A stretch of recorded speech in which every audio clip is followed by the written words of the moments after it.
سر یہاں یہ بلوچستان کے تمام نوٹیبل اور اہم شخصیات بیٹھے ہوئے ہیں. یہ امن امان بدامنی کیسے پھیلا بلوچستان میں، یہ بھی ایک سوال ہے.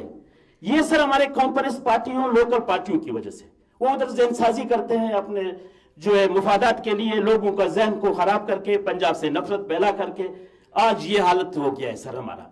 ہمیں پنجاب کے اپنے جو شہدا ہمارے آرمی کے 11 جو شہید ہو گئے، ان کا آپ ویڈیو دیکھیں آپ کو دکھ ہوگا. خدا کی قسم میں رویا ہوں ان کے لیے.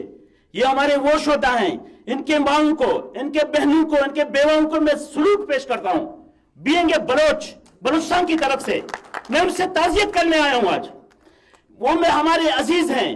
ہمیں اس بدامنی یا یہ دہشت گردی پشیمانی کے سوا کچھ ہاتھ میں نہیں آئے گا بلوچوں کو ہمارے.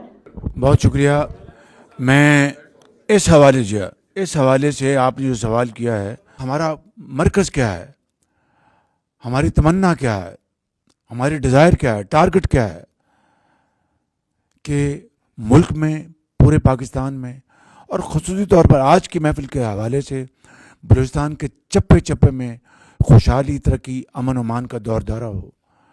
تو بس آج کی محفل کا جو میں سمجھتا ہوں نچوڑ یہ ہے کہ میں آپ سے بطور ایک پاکستانی اور وزیر اعظم کے میں آپ سے یہ وعدہ کرتا ہوں کہ انسانی حد تک ہم ترقی اور خوشحالی کے لیے بلوچستان کی وسائل آپ کے قدموں میں نشاور کریں گے، مگر ہمیں مل کر جو اس کی سیکورٹی کی ذمہ داری لینی ہوگی، اس کے بغیر یہ گاڑی آگے نہیں چلے گی.